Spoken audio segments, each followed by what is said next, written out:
2026-27 অর্থবর্ষে ভারতের জিডিপি বৃদ্ধির হার কমালো আরবিআই। ভবিষ্যৎ অস্পষ্ট, সতর্কবার্তা গভর্নর সঞ্জয় মালহোত্রার। নমস্কার বন্ধুরা, আমি সৌরভনাথ, নিউজ ইনসাইট বাংলায় আপনাকে স্বাগত। আজ অর্থনীতির এবং আপনার পকেটের উপর প্রভাব ফেলতে পারে এমন এক বড় খবর নিয়ে হাজির হয়েছি। রিজার্ভ ব্যাংক অফ ইন্ডিয়ার গভর্নর সঞ্জয় মালহোত্রা বুধবার 5ই আগস্ট স্পষ্ট জানিয়ে দিলেন যে বিভিন্ন আন্তর্জাতিক ও দেশীয় অনিশ্চয়তার কারণে নীতি পরিবর্তনের বিষয়ে কোনো তাড়াহুড়ো করছে না দেশের কেন্দ্রীয় ব্যাংক। এর পাশাপাশি আরবিআই 2026-27 অর্থবর্ষের জন্য ভারতের প্রকৃত মোট অভ্যন্তরীণ উৎপাদন বা জিডিপি বৃদ্ধির পূর্বাভাসের হার কমিয়ে 6.7% নির্দিষ্ট করেছে। কেন অস্পষ্ট অর্থনীতির ভবিষ্যৎ, কি বলছেন আরবিআই গভর্নর?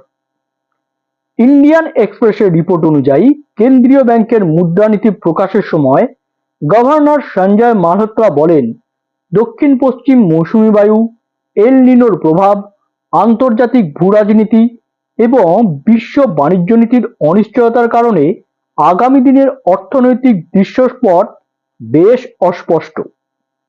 তিনি জানান, যে কোনো নীতিগত সিদ্ধান্ত বা সুদের হার সংক্রান্ত পদক্ষেপ নেওয়ার আগে মূল্যস্ফীতির গতিপথ এবং তার সঠিক পরিস্থিতি সম্পর্কে আরও স্পষ্ট ধারণা পাওয়া জরুরি।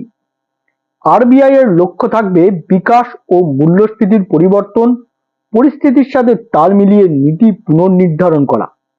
বিশেষ করে এতদিন ধরে সুদের হার যে স্বাভাবিক ও সহনীয় স্তরে ছিল, সেখান থেকে মূল মূল্যস্ফীতিকে স্থিতিশীল অবস্থায় আনা। পশ্চিম এশিয়া সংকট ও বিশ্ববাজারে তার প্রভাব। রিজার্ভ ব্যাংকের পক্ষ থেকে জানানো হয়েছে, 2026-27 অর্থবর্ষে দেশের অর্থনৈতিক প্রবৃদ্ধি আগের তুলনায় কম হতে পারে। এর নেপথ্যে মূল কারণ হিসাবে চিহ্নিত করা হয়েছে জুলাই মাসের প্রথম সপ্তাহ থেকে শুরু হওয়া পশ্চিম এশিয়ার পুনরুজ্জীবিত সংঘাতকে। এই ভূ রাজনৈতিক উত্তেজনার ফলে আন্তর্জাতিক বাজারে জ্বালানির দামে মারাত্মক অস্থিরতা দেখা দিয়েছে এবং সরবরাহ শৃঙ্খল বা সাপ্লাই চেইন নিয়ে নতুন করে অনিশ্চয়তা তৈরি হয়েছে। তবে আরবিআই এর মনিটারি পলিসি কমিটি বা এমপিসি জোর দিয়ে জানিয়েছে, তারা পরিস্থিতির ওপর কড়া নজর রাখছে এবং মূল্যস্ফীতিকে নির্ধারিত লক্ষ্যমাত্রার মধ্যে ধরে রাখতে সম্পূর্ণ প্রতিশ্রুতিবদ্ধ। আর এই সব কিছুর বিচারেই বুধবার পলিসি প্যানেলে তাদের পলিসি রেপো রেট 5.25% অপরিবর্তিত রাখার সিদ্ধান্ত নিয়েছে। পকেটে চাপ, কমছে গ্রাম ও শহরের ভোক্তা আত্মবিশ্বাস। অন্যদিকে হিন্দুস্তান টাইমসের রিপোর্ট অনুযায়ী মনিটারি পলিসি কমিটির মিটিং এর সাথে সামঞ্জস্য রেখে পরিচালিত আরবিআই এর নিজস্ব সমীক্ষায় এক উদ্বেগের ছবি ধরা পড়েছে।